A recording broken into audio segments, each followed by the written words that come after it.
बिना माँ के बच्चे। बहुत समय पहले की बात है। एक आदमी अपने परिवार के साथ एक छोटे से गांव में रहता था।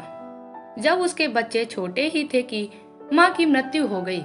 बच्चों की देखभाल के लिए पति को दूसरी शादी करनी पड़ी। कुछ सालों के बाद सौतेली माँ भी दो बच्चों की माँ बन गई। अब चारों भाई बहन एक साथ रहते थे। कुछ समय के बाद सौतेली माँ एकदम बदल गई। वह अपने बच्चों को अच्छा खाना खिलाती थी, अच्छे रंगीन कपड़े पहनाती थी और सौतेली बच्चों को पुराने कपड़े पहनाती थी। कुछ दिनों बाद सौतेली माँ ने उन्हें सूखी रोटी देकर गायों के ग्वाला भेजना शुरू कर दिया। अब वे दिन भर ग्वाला जाते और भूखे प्यासे शाम को घर आते थे। ऐसे समय में उन्हें अपनी माँ की बहुत याद आती थी।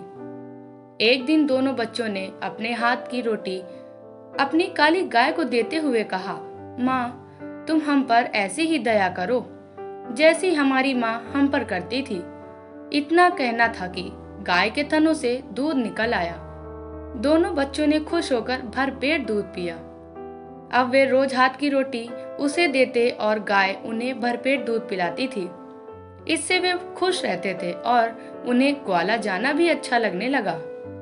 कुछ ही दिनों के बाद सौतेली माँ ने बच्चों के चेहरों में लाली देखी तो आश्चर्य में पड़ गई।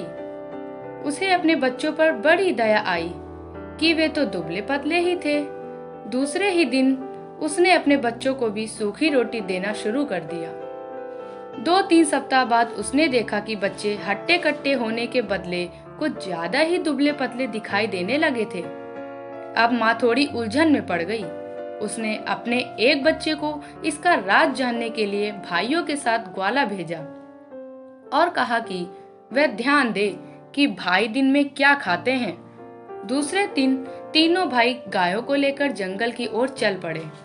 गायों ने आराम से चारागाह में घास चरी। दोपहर का समय होने को आया। बच्चों के पेट भूख से कुलबुलाने लगे, पर उन्हें हिम्मत नहीं आ रही थी कि गाय से दूध मांगे। उन्हें डर था कि उनका सौतेला भाई माँ से चुगली ना कर दे। भूख सहन से बाहर होने पर वे भाई से बोले कि हमारी काली गाय हमें दूध देती है, इसी से हम अपनी भूख मिटाते हैं। यह बात तुम किसी को मत बताना। भाई ने कहा, मैं इस बात को किसी से नहीं कहूँगा, चिंता मत करो। अब दोनों भाई खुश हुए और अपनी रोटी गाय को देते हुए बोले, ओ प्यारी माँ, हम पर ऐसी दया करो जैसी हमारी माँ हम पर करती थी। ऐसा सुनते ही गाय ने तीनों भाइयों को पेट भर कर दूध पिलाया। शाम होने पर तीनों भाई गायों को लेकर घर आए तो माँ ने अपने बेटे से पूछा, तुमने चारागाह में क्या खाया? बेटे ने कहा, हमने वही खाया जो तुमने दिया था माँ। वह तो ऐसा भी नहीं था जैसा खाना कुत्तों को मिलता है। ऐसा सुनकर माँ को बड़ा बुरा लगा। दूसरे दिन उसने भाइयों के साथ बेटी को भेजा और कहा कि वह ध्यान से देखे कि दोनों भाई क्या खाना खाते हैं। अब बेटी भाइयों के साथ चारागाह में गई। दोपहर होने को आई। बच्चों को भूख लगने लगी। उन्होंने पिछले दिन की तरह ही बहन से भी कहा, प्यारी बहन, तुम किसी से भी मत कहना कि हमें खाना कैसे मिलता है। बहन ने भरोसा दिलाया कि वह किसी से नहीं कहेगी। अब भाई गाय के पास गए और अपने हाथ की सूखी रोटी देते हुए बोले, ओ प्यारी माँ, हम पर ऐसे ही दया करो जैसी हमारी माँ करती थी। उस दिन गाय ने उन्हें ढेर सारा खाना दिया। सबने पेट भरकर खाया। लड़की ने थोड़ा सा खाना अपनी चुन्नी में छिपा लिया। घर पहुँचते ही माँ ने पूछा कि तुमने चारागाह में क्या खाया? बेटी ने उत्तर दिया, मेरी चुन्नी से पूछो, मुझसे नहीं। माँ ने चुन्नी देखी तो उसमें खाना था। माँ ने पूछा, ये कहाँ से आया? बेटी ने माँ से कहा कि इसका जवाब चुन्नी ही दे रही है कि खाना गाय ने दिया था।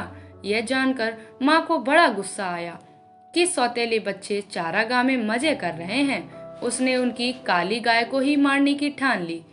उसने बीमार होने का बहाना करके वैद्य से कहा कि वह उसके पति से कहे कि काली गाय का मांस खाकर ही वह अच्छी हो सकती है।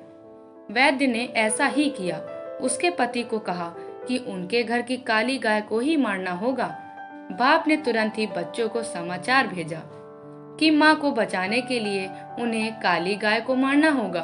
उसे लेने वे चारागाह में आ रहे हैं।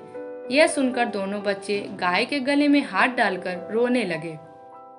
तभी बाप व बेटा चारागाह पर आ पहुंचे। उन्होंने गाय के गले से लिपटे बच्चों के हाथों को हटाकर उन्हें दूर किया और घर को चल पड़े। बच्चे भी पीछे पीछे घर आए और पिता से कहा, पिताजी इसे नहीं मारे, नहीं तो हम फिर से बिना माँ के हो जाएंगे। उनकी बात पर सबने उनकी खिल्ली उड़ाई और उसी समय गाय को मार दिया गया। माँ ने उसका मांस खाया, उसके पति व बच्चों ने भी खाया, लेकिन इन दोनों भाइयों की आंखों में आंसुओं की धार बहती रही। वे कुछ भी नहीं बोले और जो मांस उन्हें मिला उसे वे अपने खेत में ले गए। उसके बाद आसपास लकड़ी इकट्ठा करके उसका दाह संस्कार किया। उससे जो राख बनी उसे अपने चारागाह में ले गए। वहां उन्होंने एक गड्ढा खोदा और जो अस्थियां बची थी उन्हें वह राख में दफना दिए। दूसरे दिन से दोनों भाई फिर से ग्वाला जाने लगे। फर्क इतना ही था कि काली गाय उनके साथ नहीं थी। वे रोज चारागाह में अपनी गाय की अस्थियों के पास जाकर प्रेम के 2 आंसू बहाकर दूसरी गायों के साथ घर लौट जाते। एक दिन हमेशा की तरह वे चारागाह में पहुंचे तो देखा कि अस्थियों की जगह पर एक सुंदर एलोवेर घृत कुमारी का पेड़ लगा था। वे आश्चर्य से उसके पास गए और उसकी लंबी लंबी पत्तियों को सहलाने लगे। तभी उस सुंदर पौधे ने उन्हें अपनी गोद में ले लिया और खाने की बौछार कर दी। दोनों भाई उस पर लिपटे हुए बोले, हमारी माँ कभी गाय बनकर आती हैं, कभी एलोवेर की बहार बनकर आती हैं। माँ कितनी अच्छी होती हैं, क्यों है ना? कहकर दोनों भाई हंसने लगे। उसके बाद वे दोनों भाई अपनी सौतेली माँ के पास नहीं गए। उसी घृत कुमारी ने उनका पालन पोषण कर उन्हें बड़ा किया। उम्मीद करती हूँ आपको मेरी ये कहानी पसंद आई होगी। पसंद आई हो तो अभिषा की आवाज चैनल को सब्सक्राइब जरूर करिएगा ताकि आपको नई नई नोटिफिकेशन मिलती रहें। धन्यवाद।